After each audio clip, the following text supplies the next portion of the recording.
আপনি যদি একজন মুসলিম হন আর মনে মনে যদি কখনো ভেবে থাকেন, আমি কি হালাল পথে বড় কিছু করতে পারি, আমি কি টাকা ইনকাম করতে পারি কিন্তু আখিরাত নষ্ট না করে, তাহলে এই কথাগুলো আপনার জন্য।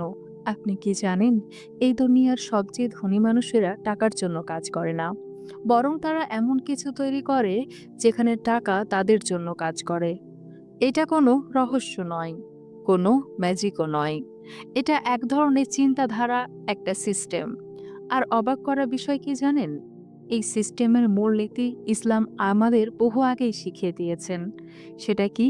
সেটা হলো লোভ ছাড়া, প্রতারণা ছাড়া, হারাম ছাড়া কাউকে শোষণ না করে। ইসলাম শুধু ইবাদত শেখায় না, ইসলাম শেখায় কিভাবে দায়িত্বশীলভাবে সম্পদ গড়তে হয়। প্রথমে বড় ভুল, যেটা বেশিরভাগ মানুষ করে। বেশিরভাগ মানুষ সারা জীবন চাকরির পেছনে দৌড়ায়, বেতনের অপেক্ষায় বসে থাকে, নিজের সময়কে টাকার বিনিময়ে বিক্রি করে। সমস্যা টাকা নয়, সমস্যা হলো আপনি যদি কাজ না করেন তাহলে আয়ও বন্ধ। কিন্তু যারা সত্যিকারের ধনী, তারা কি করে জানেন? তারা ব্যবসা তৈরি করে, এমন ব্যবসা যা রাতেও ভ্যালু তৈরি করে, যা ঘুমের মধ্যেও আয় করে। আরে না, চিন্তা নেই। এটা শুধু পশ্চিমাদের জন্য নয়, এটা আমাদের মুসলিমদের জন্যও সম্ভব। ইসলামের দৃষ্টিতে প্রকৃত সম্পদ কি, আমাদেরকে সেটা বুঝতে হবে। ইসলামের সম্পদ মানে শুধু ব্যাংকের সংখ্যা নয়। প্রশ্ন হলো, আপনি কিভাবে টাকা ইনকাম করলেন, আর সেই টাকা কোথায় খরচ করলেন, সেই টাকা দিয়ে কাকে উপকার করলেন।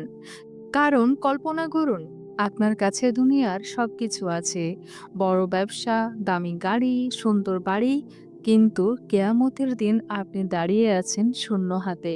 কারণ আপনার সম্পদ এসেছিল হারাম পথে, ভুল নিয়তে, নিজের ভোগের জন্য। এই চিন্তাটাই একজন মুসলিমের জন্য যথেষ্ট। ধনী মানুষেরা যেভাবে শুরু করে, প্রথম স্টেপ হলো আয়কে প্রেডিক্টেবল করা। ধনী মানুষরা এমন কিছু তৈরি করে যেখানে আয় বারবার আসে।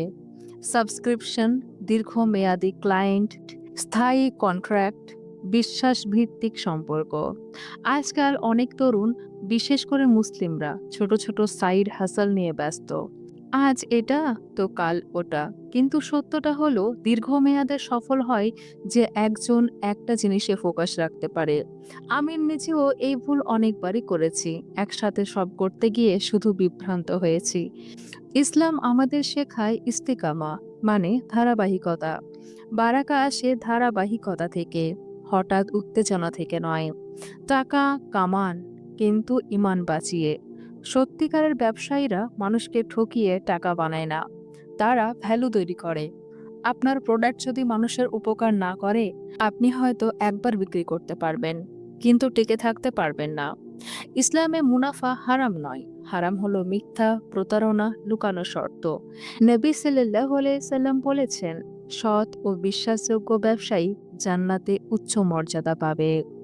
একটু ভাবুন, আপনার ব্যবসাটাই যদি আপনাকে জান্নাতের পথে নিয়ে যায়। মানুষ ফিরে আসলে ব্যবসা বাঁচে। বিলিয়নিয়াররা জানে নতুন কাস্টমারের চেয়ে পুরনো কাস্টমার বেশি মূল্যবান, কারণ তারা বিশ্বাস করে। ইসলামে একে বলা হয় ইহসান, মানে প্রতিটি কাজের উৎকর্ষতা, প্রতিশ্রুতির চেয়ে বেশি দেওয়া, ভুল হলে দায়িত্ব নেওয়া, মানুষের সাথে সম্মানের আচরণ। আল্লাহ ইহসানকারীদের ভালোবাসেন। ব্যবসা যখন ইবাদত হয়ে যায়, ধনী মুসলিমরা শুধু একবার বিক্রি করে থামে না, তারা দীর্ঘমেয়াদে মানুষের পাশে থাকে। নবী সাল্লাল্লাহু আলাইহি সাল্লাম বলেছেন, সবচেয়ে উত্তম মানুষ সেই যে অন্যের জন্য সবচেয়ে উপকারী। আপনি যদি মানুষের সমস্যার সমাধান করেন, আল্লাহ আপনার রিজিকের দায়িত্ব নেন। এটাই ইসলামী ব্যবসার সৌন্দর্য। সিস্টেম ছাড়া বড় কিছু হয় না, একাই সবকিছু করা যায় না। যারা বড় কিছু করে তারা সিস্টেম তৈরি করে, টিম গড়ে তোলে। নেতৃত্ব মানে শুধু নির্দেশ দেওয়া নয়, নেতৃত্ব মানে অন্যদের জন্য সুযোগ তৈরি করা। আপনি যখন কাউকে হালাল রিজিকের পথ দেখান, আপনি শুধু ব্যবসা করছেন না, আপনি সব অর্জন করছেন। শেষে একটা কথাই বলবো, সংখ্যার পেছনে দৌড়াবেন না, বারাকার পেছনে দৌড়ান। ইসলাম প্রকৃত সম্পদ হলো বারাকা। দান কখনো সম্পদ কমায় না, বরং বাড়ায়। আপনার সম্পদ কোনো ট্রফি নয়, এটি হলো একটি পরীক্ষা। যারা সত্যিকারের সফল তারা শুধু দুনিয়ার জন্য নয়, আখিরাতের জন্যও ব্যবসা গড়ে তোলে। আল্লাহ আমাদের সবাইকে হালাল পথে সফলতা, বারাকা এবং কবুলিয়াত দান করুন। আমিন।